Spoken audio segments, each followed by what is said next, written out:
자, 오늘 이제 여러분하고 수업 내용에 대해서 직접 들어가도록 하겠습니다.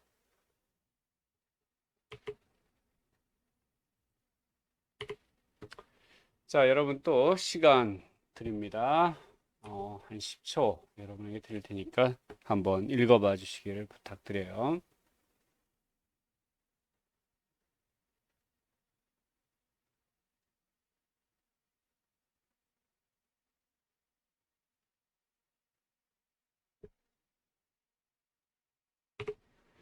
자, 오늘 여러분하고 할 얘기는 경영 통제라는 얘기입니다. 지금 우리가 경영의 순환 과정, 즉 계획을 수립하고 실행하고 통제한다라고 하는 평가, 확인하는 과정을 거친다라고 하는 걸 앞에서 계속 얘기를 해왔어요. 그리고 이 목차에 따라서, 즉 경영 관리의 순환 과정에 따라서 지금 우리가 진도를 쭉 진행을 해왔습니다. 처음에 경영 계획 수립 여러분 이제 챕터 5장에서 4장에서인가 들어갔죠. 그리고 나서 우리 계획 수립, 조직화, 그리고 지휘, 그 다음에 통제, 요 관계를 쭉 이어오고 있는데 그 관리의 순환 과정의 마지막 단계가 바로 오늘 여러분이 함께 하게 될 경영 통제입니다. 실제 오늘 다룰 내용은 크게 5가지 정도예요. 근데 여러분들 지금 시간이 많지가 않기 때문에 세밀하게 내용을 들어가거나 하진 않고요. 그냥 개론적인 내용에 대해서 언급하고 넘어가도록 하겠습니다. 실제 우리 이제 한스 폴 브리크너라고 하는 BCG사 CEO, 과거의 CEO였죠. 어, 여러분들 BCG 매트릭스 앞에서 전략 시간에 배웠던 BCG 매트릭스의 그 만들었던 회사가 바로 보스턴 컨설팅 그룹이라고 하는 회사죠. 이 회사의 과거에 CEO로 근무했던 사람입니다. 이 사람이 이제 한국에 대해서 이야기를 한 게 있었어요. 실제 우리 한국 기업들에게 조언을 해주고 싶은 것은 한국에 이제 M&A라고 하는 게 그렇게 과거에 활발하게 활동이 이루어지지는 않았어요. 지금은 좀 그래도 증가를 했지만 과거에는 이게 상당히 적었었어요. 근데 한국에서의 기업들이 인수 후에 통합 관리라든가 글로벌과 로컬의 조직 관리, 즉 해외 전체 움직이는 이 조직 관리와 그다음에 자체 지역 내, 그러니까 국가 내 조직 관리 이런 부분에 대해서 좀 신경을 써야 된다라고 얘기하면서 마지막에 이제 통제 시스템 구축이 필요하다라고 이야기를 하고 있어요. 결국 통제 시스템 구축이라고 하는 건 어떤 수익을, 어떤 성과를 달성을 했냐 안 했냐, 못 했냐 했냐를 갖다가 확인하는 그런 어떤 시스템이 필요하다라고 하는 걸 얘기하고 있는 거죠. 그래서 여러분은 이번 시간에 이제 경영 통제에 대해서 이야기를 하고 있는 겁니다. 실제 경영 통제란 무엇인가? 조직의 목표를 달성하기 위해서 계획대로 되도록 하는 행위가 바로 통제다라고 이야기를 합니다. 통제라고 하는 건 쉽게 여러분이 이제 우리 앞에서 계획 수립을 했어요. 계획 수립이라고 하는 건 결국 회사가 추구하고자 하는 어떤 목표를 성취하기 위한 이 계획을 갖다 수립했는데 이 계획을 수립하고 실행했어요. 그리고 어떤 실행에 대한 결과물이 나왔는데 이게 계획 대비 어느 정도의 수준이냐라고 하는 걸 확인하는 거죠. 즉, 계획 대비 그대로 맞는지 혹은 올랐는지 내렸는지 요 어느 정도의 편차가 발생하는지 이걸 갖다가 밝히고 도대체 그 원인은 뭘까? 왜 우리가 이걸 달성할 수 있었는지 혹은 부족했는지 이 원인이 무엇인지 그리고 이 원인을 통해서 앞으로 다음에 시정을 어떻게 해야 될지 무엇을 시정해야 될지를 관리하는 활동이 바로 경영 통제다라고 하는 거죠.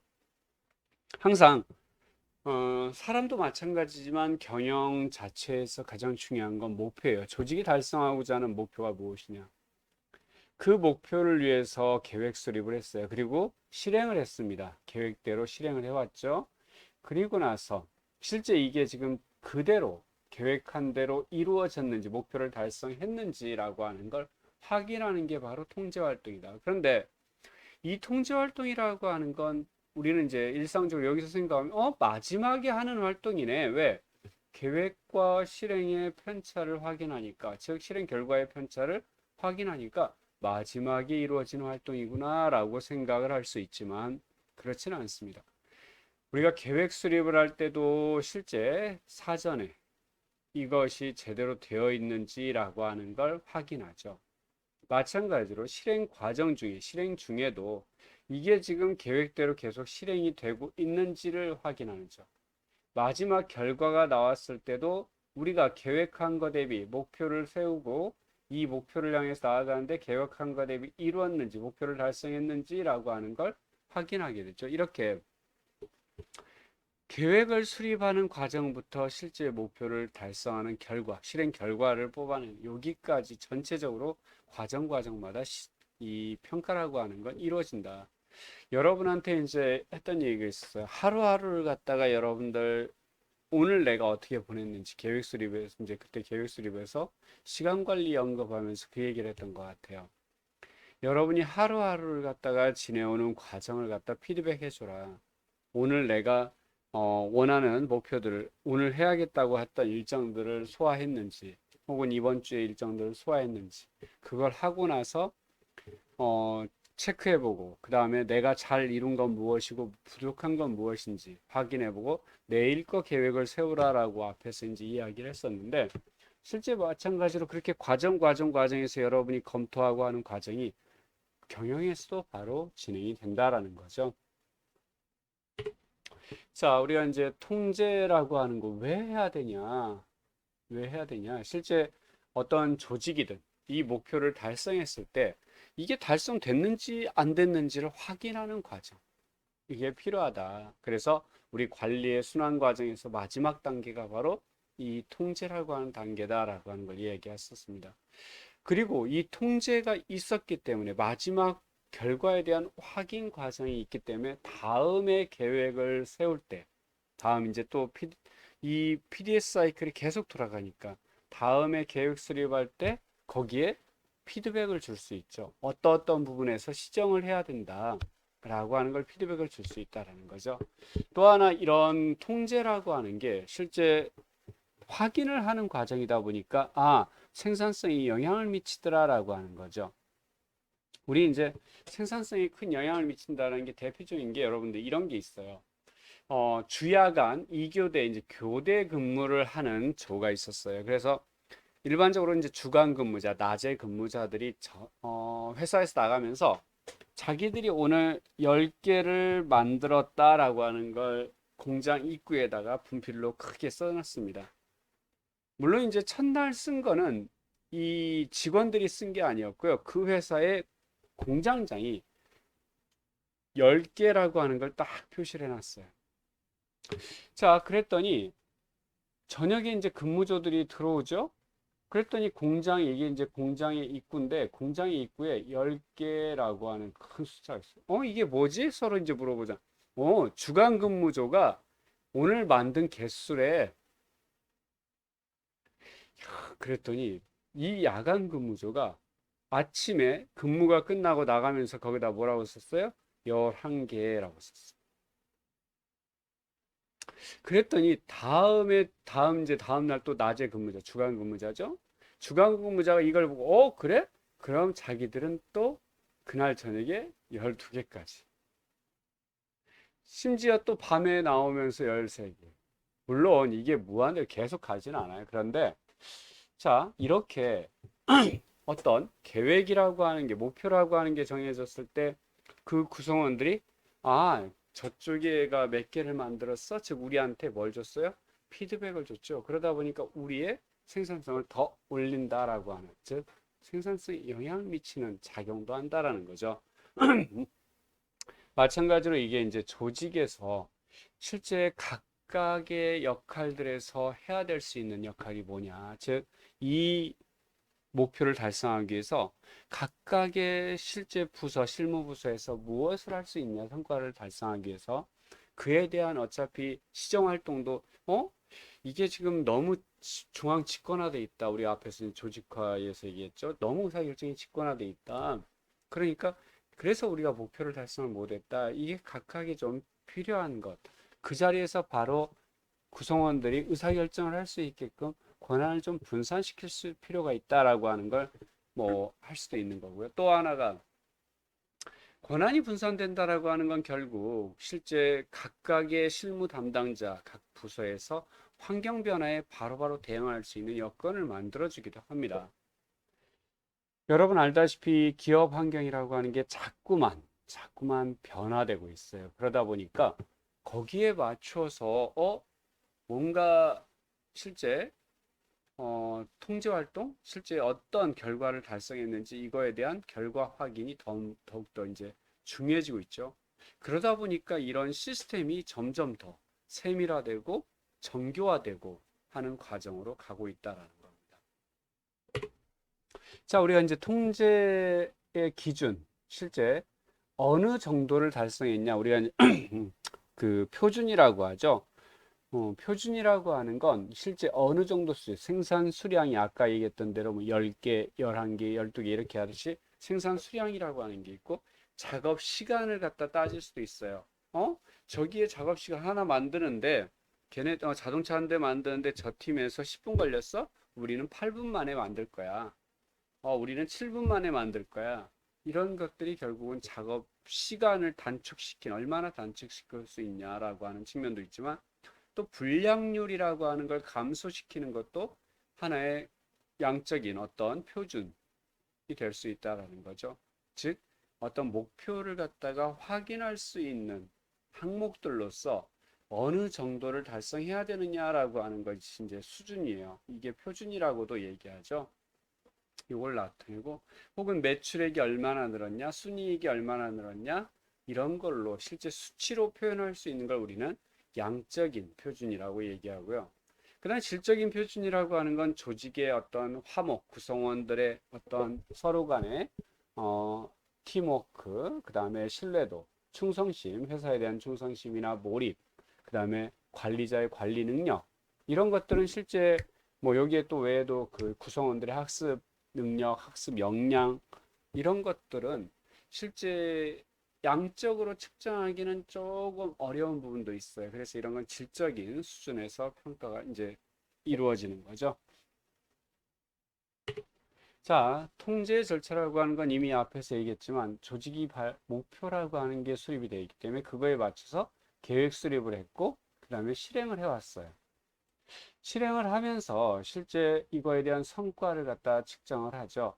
이때 실제 계획 수립하면서 기준이 만들어져 어떤 항목에 대해서 측정할 거고 어느 정도의 수준이어야 달성된 걸로 하겠다라고 하는 이미 기준, 어떤 표준이 만들어졌죠. 자, 그러면 실제 실행해서 성과를 측정해 보고 요 표준과 비교해 보겠죠. 그리고 나서 이 표준과 비교하고 달성했냐? 달성 못했냐? 그러면 달성을 못했으면 그 원인이 무엇인지 그리고 나서 원인 분석을 하고 실제 시정이 이루어지죠. 그 다음에 여기서 달성을 했으면 성과를 수용하거나 혹은 이게 좀 문제가 있다. 다시 검토를 할 필요가 있다. 다음에 계획 수립할 때 이걸 다시 좀 반영을 해서 이런 시정 사항을 반영해서 계획 수립해야겠다. 아니면 이거 지금 원인 우리가 성과를 달성했네. 그랬더니 이번에 구성원들이 열심히 노력해서 달성했네. 다음에 계획 수립할 때 좀 더 성과 목표를 높여도 되겠네. 이 목표를 좀 높여서 잡아도 되겠네 라고 하는 걸 결정할 수도 있습니다. 이렇게 통제 절차라고 하는 건 이미 계획 수립할 때 이 목표를 갖다가 어떤 기준에 의해서 측정할 거냐 이거에 맞춰서 이미 맞춰져 있기 때문에 계획 수립할 때 거기에 맞춰서 실행하고 그 당시의 기준과 지금의 성과 달성 결과물을 갖다 비교하는 과정이 이루어진다라고 하는 거. 자, 그러면 실제 우리가 이제 증상에 따라서 문제를 갖다 제대로 검토를 하고 그거에 대한 올바른 해결책을 제시를 해야 되는데 우리가 이제 뭔가 결과가 실제 잘못되었다. 그랬을 때 그 문제가 무엇인지 그 문제에 맞는 어떤 시정 이제 우리 보통 수정 행동이라고 하죠. 이걸 갖다 내야 되는데 이게 문제를 갖다가 잘못 판단을 했을 때 실제 완전히 다른 행동을 하게 되는 거죠. 예를 들어 불량률이 5%가 초과되었다. 오, 기존에 불량률이 낮았었는데 우와 기존보다 5%가 초과되었네. 그러니까 관리자들이 이제 관리자가 보면서 야, 우리 종업원들이 의욕이 없어. 증상이 지금 의욕이 없어. 그러면서 관리자가 이 의욕에만 초점을 맞추면 종업원들이 의욕이 없다. 너희들 왜 의욕이 없냐? 회사 그만둘 거야? 이렇게 야단만 쳤을 때 오히려 더 의욕은 떨어질 수 있죠. 도대체 왜 우리 종업원들이 의욕이 없을까? 무엇 때문에? 실제 이거는 이제 겉에 피상적인 부분, 우리 이제 겉적인 부분을 피상적인 부분, 표면적인 부분만을 보는 거죠. 그러다 보니까 요 의욕이 없느냐, 그러니까 막 야단치거나 하면 우리 앞에서 이미 부정적 강화라고 하는 거 있었죠. 이걸 하게 되면 올라가지 않을까 이렇게 생각하는데 이건 지금 잘못됐다라는 거죠. 오히려 종업원들이 우리가 회사가 경쟁 기업에 비해서 임금이 낮다. 뭐예요? 공정성이죠. 공정성 이론이잖아요. 우리가 지금 비교했을 때 우리 회사의 임금 수준이 좀 낮다. 그래서 어떻게 임금이 낮은 이유를 납득시키거나 아니면 우리의 임금을 올려주는 방법으로 했을 때 오히려 종업원의 의욕이 높아져서 이 불량률이 감소할 수 있다라고 보는 거죠. 또 하나가 이제 이거는 격리팀 내에서의 어떤 팀원들끼리의 불화가 있어요. 근데 보니까 겉으로 이제 드러난 형태를 보니까 구성원들, 격리팀 자체 직원들이 서로 식사를 한 적이 없어요. 그래서 이제 우리 관리자가 격리팀 전원을 갖다 회식 자리를 자꾸 만들어서 같이 식사하자 막 그러죠. 그런데 오히려 어? 직원들이 같이 어울리지 않는 것. 능력이 없는 아부하는 사람이 승진하다 보니까 뭔가 잘못된 인사 때문에 서로 안 만나려고 오히려 이 인사의 불합리함을 갖다가 얘기하고 있는 건데 실제 여기서는 뭐라고 써요? 서로 친해질 자리가 없어서 그렇구나라고 해서 회식 자리만 만들려고 한다라는 거죠. 결국은 해결책은 요 능력 없는 사람이 승진하는 이 제도를 바꿔야 된다. 인사 시스템을 바꿔야 된다라고 하는 거죠. 이걸 바로 잡아야겠죠. 결국은 어떤 나타난 증상에 대해서 정확한 문제를 파악하는 것. 이것도 상당히 중요한 문제다. 결국 우리가 이제 시정 활동을 한다라고 하는 거. 우리가 목표를 갖다 수립하고 그거에 맞춰서 계획을 수립했어요. 그리고 실행을 해왔어요. 그 다음에 성과를 측정하고 이걸 비교하는데 여기에 원인 분석을 해야 되는데 이게 지금 제대로 분석이 안 되면 다음에도 어차피 피드백과도 동일한 현상이 또 나타날 수 있다는 거죠. 그래서 이 증상에 따른 문제를 명확히 파악하는 것. 이게 가장 중요한 문제다.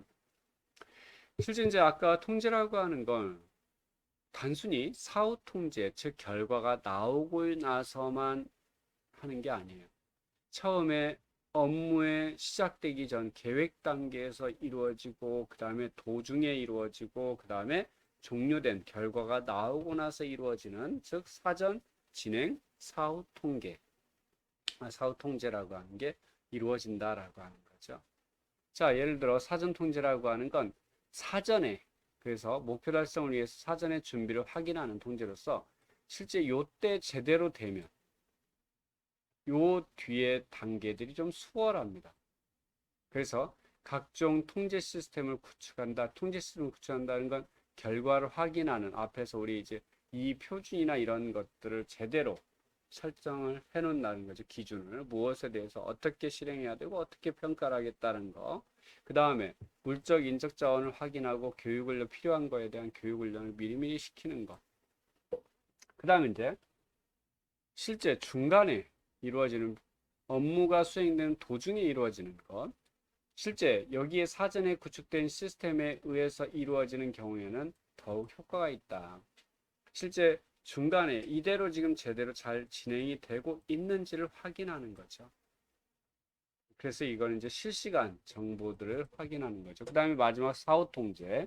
종료가 된 후에 실제 결과의 변경은 불가능하죠. 단지 이제 다음 계획 수립에 피드백을 할 때 오히려 이러한 문제로 인해서 결과가 미진했거나 하는 문제가 발생했다라고 하는 걸 정확히 피드백 해줌으로써 계획 수립에 좀 더 참고 자료로 활용할 수 있는 거죠. 우리가 이제 일반적으로 요때 가장 많이 쓰게 됩니다. 자, 아까 얘기했죠. 사전 통제, 실제 계획 수립 단계에서 투입 요소를 확인하고 문제를 예상하고 대응 방안을 강구하는 단계. 그 다음에 진행 통제는 실제 이 과정을 갖다 감시하고 문제 발생 시에 즉각 대응할 수 있게 하는 거. 마지막 사후 통제, 결과물을 확인하고 이 비교해서 성과와 표준을 비교해서 문제에 대한 어떤 시정 조치를 하는 거, 혹은 여기에 이제 그 마지막에 또 성과에 대한 보상, 이런 것들도 이루어지게 되죠. 자, 이제 경영 통제의 중요 기법들도 있습니다. 여기서 여러분들 잠깐 쉬었다가 가도록 하겠습니다.